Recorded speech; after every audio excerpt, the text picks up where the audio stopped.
Hi there and welcome to the Bradbury Young channel. Welcome to my Friday Sews. First of all, just like to say thank you to Jen from Today and Jen Sewing for creating the hashtag Friday Sews so that we can all come together and let everybody know what we've been up to and what's been happening, I suppose. So what have I actually been up to? Well, what I have actually been doing is not a lot. I have got a shirt dress that I've cut out. I started doing that, but all I've done is I've cut it out so far. The shirt dress is actually this one, this pattern. This is, I think, originally from the shirt 6941, I think. Can't remember. I'll have a look and confirm that, I suppose. But anyway, I turned it into a shirt dress, if anybody remembers that. And I'm going to make another one. I'm going to use some material that I got not too long ago, and it is this stuff with the foxes on. Now that is a really groovy pattern, I think. I think really, really great. Foxes wearing glasses and monocles and hats, and you know, and it's yeah, one's even got a pipe. Never mind. Yeah, in this very sort of odd green colour with the sort of brownish red foxes. So I'm making this shirt dress. I'm doing some quite I suppose vibrant ones. This is quite vibrant, isn't it? You know, with the monsters on it, and this is quite vibrant. So, but it is a really nice pattern actually. Now that I've created it, so yeah, I'm enjoying being able to make shirt dresses from that pattern because I do like it immensely. So there we go. That's just cut out, and I've just got it ready. I've got a couple of other things I want to talk about as well that I've been doing, little projects that I've managed to sort of get on with, but. Basically, I've not done a lot because I've actually been away. I actually went and had a little bit of a trip, and only in the UK. I actually went down to Dorset and had a look around there, and had a visit to some places in Dorset. So what I'm going to do is I'm going to have a chat about what I've been doing when I was down there, and also just throw in a couple of the things that I've also have managed to get done. Either that I started and sort of got done just before, or I've done since I've got back, which really, like I say, isn't a great deal. So, but anyway, let's have a chat about Dorset and what else I've been up to. So, like I say, I've been away, so I have not got much done, not got really anything much done at all. I've been enjoying myself away. Now, I didn't go on my own. I did go away with my wife, and we both went down to visit Dorset and have a look at some of the attractions down there, which was really quite nice. So, first of all, we actually went to Salisbury because we weren't that far from there, so we had that chance to go and visit the town and the cathedral of Salisbury and go and have a look at some of the museums. What I'll do is I will put some pictures and that at the end. So instead of sort of inserting pictures as we go along and sort of in and out and chopping around, I'll just chat, and then at the end I'll put a small montage of different pictures and stuff from the places we went to. But anyway, I went to Salisbury and went around the cathedral, and that was really good. That was really nice. Absolutely massive place, huge and lovely to look at.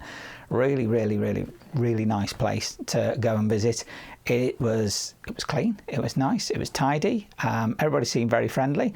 There are some other museums as well in the area, which are just round by the cathedral. So that was nice to go and have a look at some of those. There was the military museum that was there. That was for the Rifles regiment, and they had a thing going on at the time, some sort of thing to do with I think it was representing the Napoleonic War. So there was some good attractions there, good things to see, have a look at. So yeah, that was really interesting as well, because obviously bringing history to life as well, you know, that was a really interesting thing. I did have a look around the shops, and I did get some thrifted items, or like a couple of thrifted items from Salisbury. The first one was some material. Now this is, it actually feels like a, I don't know, is it a curtain type material or quilting? It's heavy material, and it's been used as the big section at the top, and then it's sort of cut off at the bottom. But I managed to get, it's probably about well, no, not quite. Yeah, 2 metres, a good 2 metres, but a big section's cut out the bottoms. But there's enough here to do probably a shirt or something, or maybe a skirt.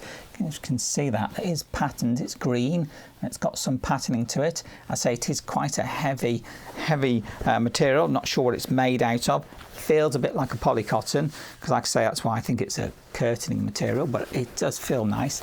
And I reckon that looks quite nice, and that'll make a great, I think, a great skirt, possibly like a slightly heavyweight skirt. So there was that, and I also found a little trinket box when I was in one of the shops. Well, that'll show up. It's got a sort of brassy look to it, the slightly odd colouring between the top and the bottom, but yeah, it's got this like furry inside. Not sure what I'm going to use that for, because I can put things inside that, can't I? I can use it to store, I suppose, you know, sewing utensils and things, little things, I don't know, just little bits and pieces that you sort of leave lying around and then they get lost, don't they? So yeah, that was really good. I really enjoyed doing that at Salisbury and visiting that place. So that was at the first place that we went to. Now, another place that I went and visited was, it was called Athelhampton House and Gardens, which is actually really good. It's a really interesting place.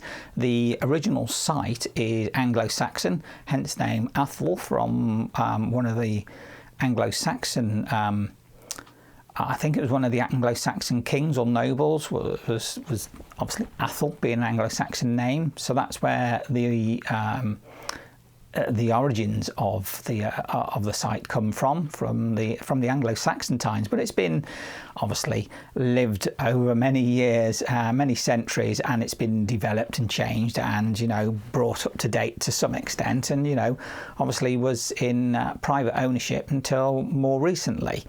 And then obviously it's been taken over by a trust.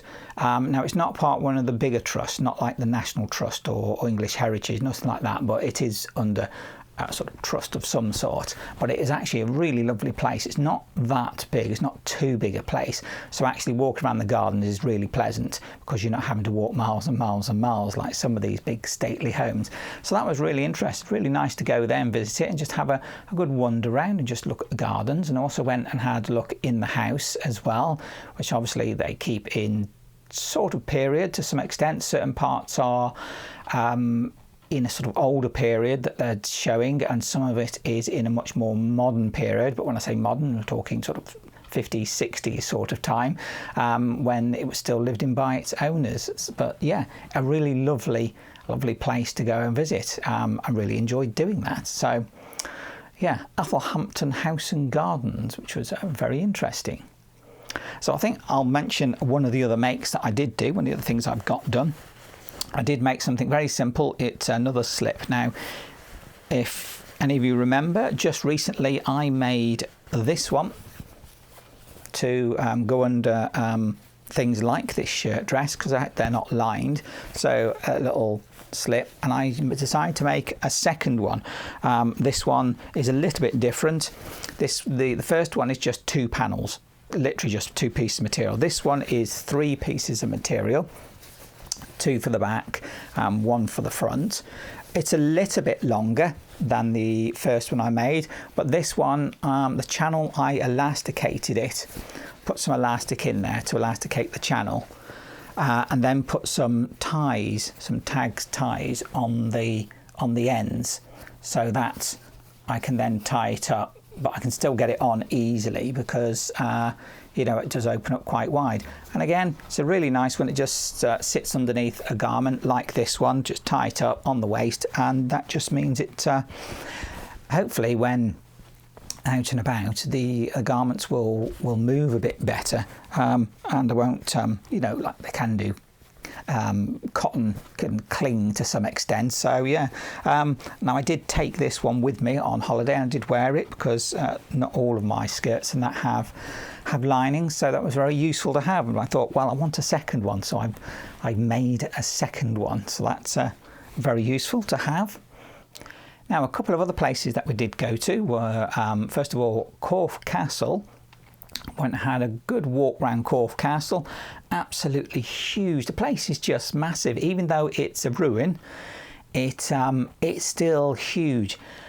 And the other thing is that the weather that day, it was overcast. It was nice, but it was partly overcast, but it was extremely windy. Now, apparently it's always quite windy once you get up onto the top part of the castle, but that day it was just very, very windy, and not to mention the fact that with the being overcast, it wasn't that warm, so it was nice to go and walk around it, but it was just so windy. I thought I was going to get blown off a couple of times. It really was.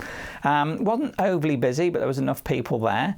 Corfe Castle, a very old castle. I don't know necessarily all the history. I'm not going to go into that, because even though I did read about it and I was reading up and finding out about it, it's quite an involved amount of history really for Corfe Castle. But the reason that it's in a ruin is that by the time we got to the Civil War, at the end of the Civil War, the parliamentarians decided to stop it from ever being used again, I presume. They blew it up, basically. They destroyed it. They put it in the state that it is now, really. So in more modern times, the National Trust have taken over it, and they've been obviously making sure it stays stable and can be used in a way that people can go and visit it as an attraction. Now, that leads me on to the next place that I went and had a look at, was actually Kingston Lacy. Now, the owners of Corfe Castle at the time, who did have the keys handed back to them after they'd destroyed the place, and said, you know, thank you for your place, we wrecked it for you, and here are the keys, you can still have it and own it. But they obviously decided it wasn't worth trying to do anything with that, and decided to set up a new stately home, which was Kingston Lacy. So they had the grounds and you know, made themselves a nice stately home that was more of a stately home rather than the council. I suppose less chance of it getting blown up by the parliamentarians. But anyway, Kingston Lacy was from the same owners.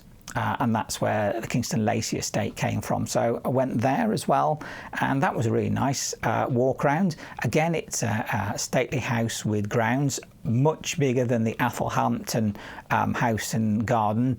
Kingston Lacy is huge, absolutely huge. It really is massive.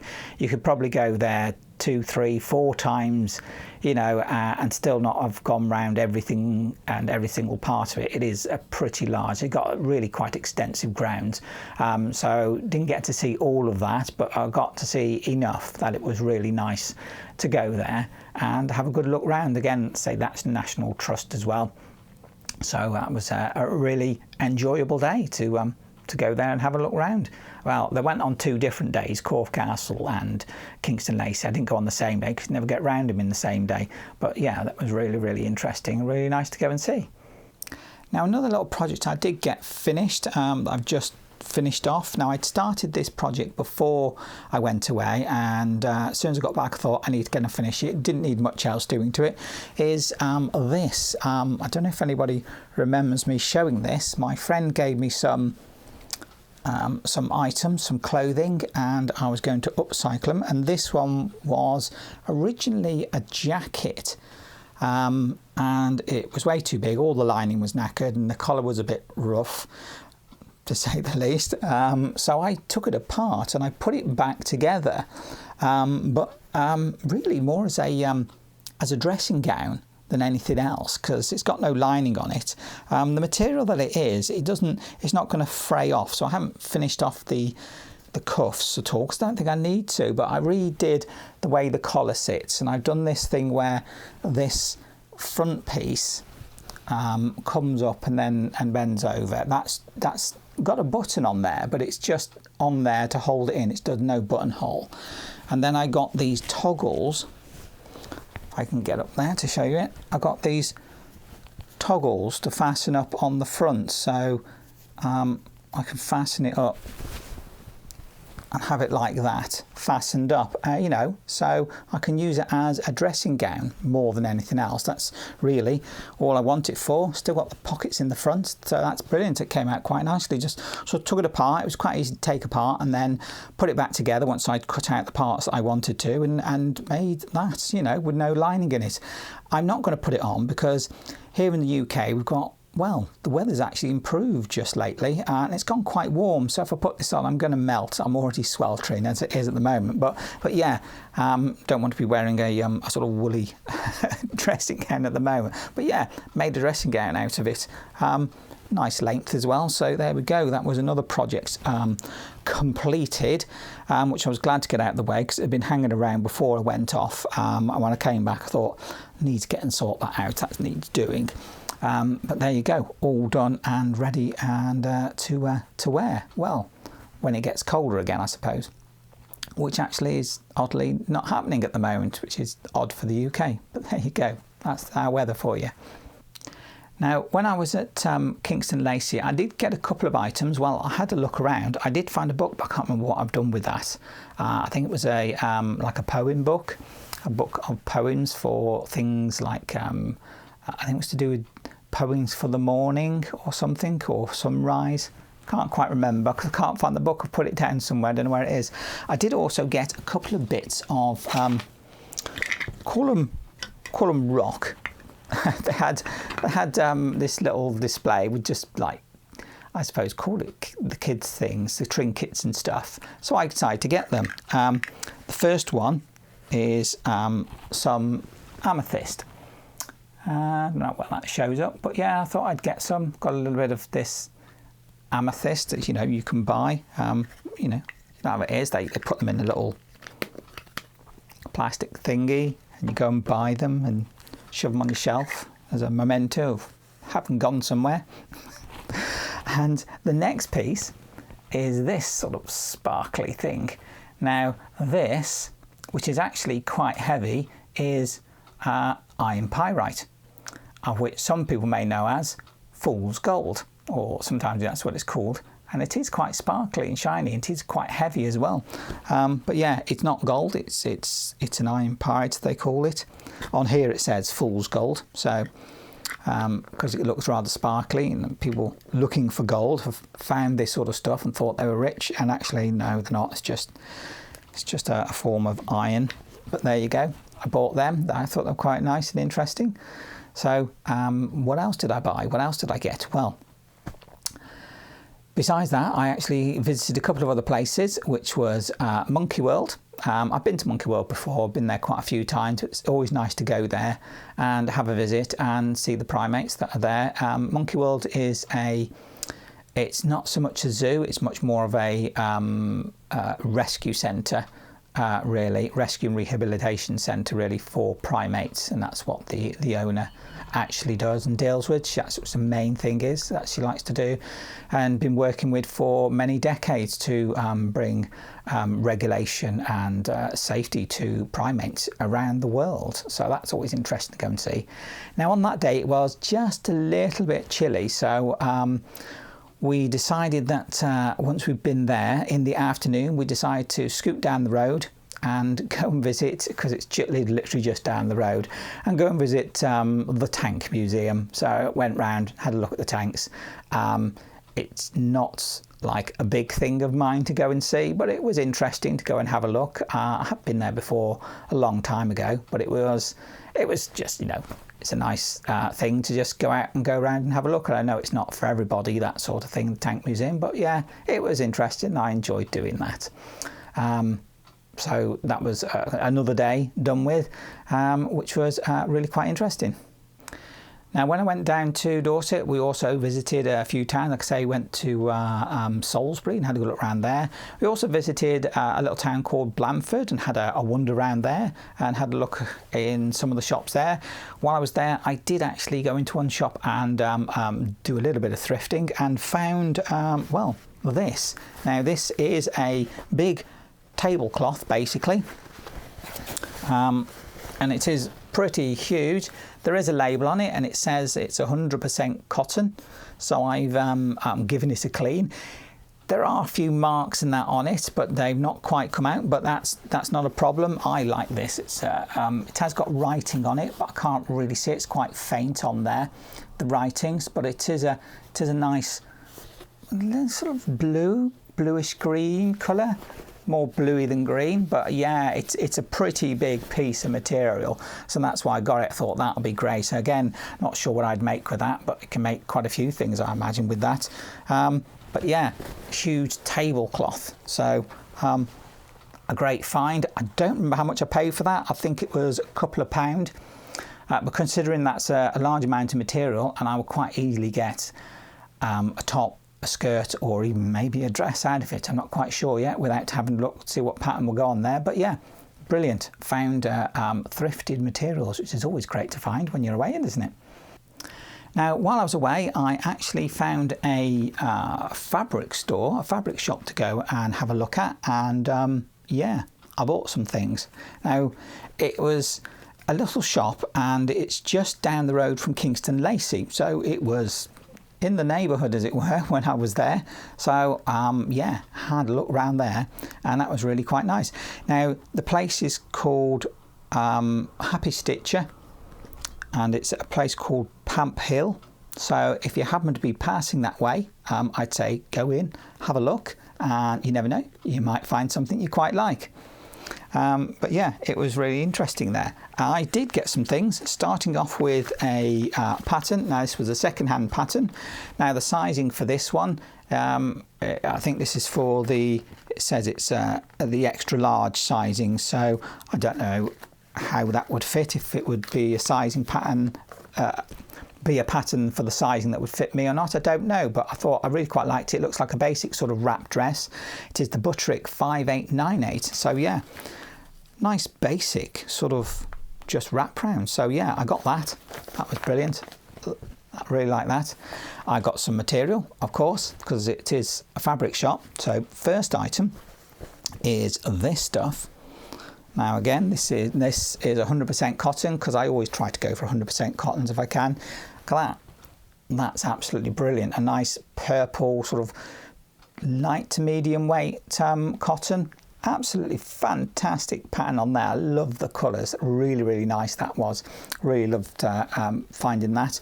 And hopefully I've got enough there for, again, I don't know what I'll use it for either a skirt or a top, or maybe I could squeeze a dress out of it, I don't know.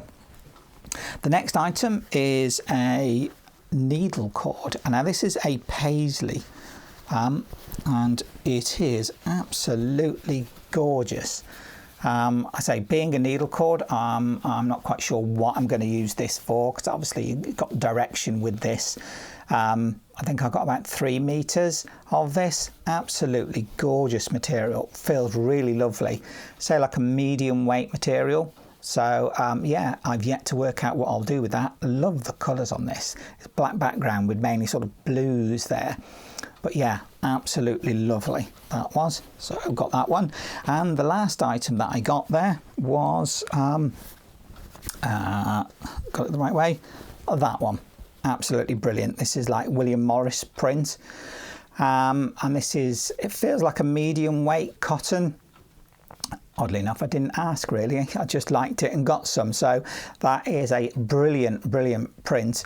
I love the birds on there with the strawberries. I think it's called Strawberry Thief or Strawberry Hunt. I'm not really sure. Don't remember, to be honest. All I know is I really do like it. So I've got that. Again, don't know what I'm going to make with it. So yet to decide, but I've got those fabrics now. They are, as it were, my treat for going down there, and I knew I wanted to buy something and buy some material if I went somewhere and found any, and I did, and I did buy some. So there we go, my treat for myself. So all in all, that was a really nice time down there, and I really enjoyed myself going to the different places and visiting, and a bit of thrifting and a bit of shopping. So yeah, all in all, a really nice time away, and not been too lazy, because I've even got back and got a couple of things done and started on another project. So all in all, actually been, I suppose, quite busy really. So besides all that stuff that I did, I actually, on the way home from my my holiday, from my little break, I actually had the chance to meet up with another YouTuber and fellow sewist. It's my very good friend Anna from the channel Pat and Pouch Nest. We had the chance to meet up, so we arranged that and did, which was really nice. It's really nice to actually meet up with somebody else who you've seen and, as it were, made a connection with, and you know, you get a chance to actually meet them and sit down and have an actual chat with them, which is brilliant. Yeah, we had the chance to meet up, so like I say, we took that chance. We sat and drank tea and chatted.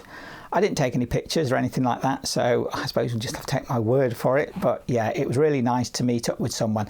I do think it is really nice to be able to do that. I think anybody who gets the chance to actually meet up with a fellow sewist and somebody else who's, whether it be the YouTube community or whatever other community it might be, you know, if you're a part of that sewing community that we try to build, if you get the chance to meet up with people, then I'd say take that chance and hopefully make a connection and, you know, form friendships. You know, it's all about coming together and building that community, isn't it? You know, and getting to know people face to face. It's always nice to actually meet someone and actually make that connection face to face, rather than it just being somebody that you watch, or even if you're on a friend's level, you know, and you know someone a bit more personally, it's still really nice to actually meet up with them and make that connection. I think that also goes for people that you already know. You know, if you've got friends that you haven't seen for quite some time and you haven't heard from, I'd say go and make that connection and make that phone call and arrange to see them, because it's always nice to see people and friends that you haven't seen for quite some time, and just to keep that connection alive and just keep that community going as well, especially with the sewing community. We're always trying to build a bigger community, aren't we? So yeah, it's always great to make the connection. So yeah, I had a good time having a good natter, drinking tea and chatting and catching up face to face. So yeah, that was brilliant. I really enjoyed being able to do that. So really, that is all I've got to say about. Nothing else to go on about. Nowhere else that I've been, because I think I've done quite enough going places and spending money and buying things. But yeah, I've got some really nice fabrics. So there we go. So if you like this video, please do give it a thumbs up. Click that button. Subscribe and click the bell icon. That way you'll get notification of when my videos come out. Please do comment. I do love reading your comments and hearing what you're thinking, also what you've been up to. And if you want to chat amongst yourselves, please do, because I say that's what our Friday Sews and what our community is about getting together and forming those connections, isn't it? So I think it's just left for me to say thank you very much for watching my video, and I look forward to seeing my next video. Bye.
Pamphill.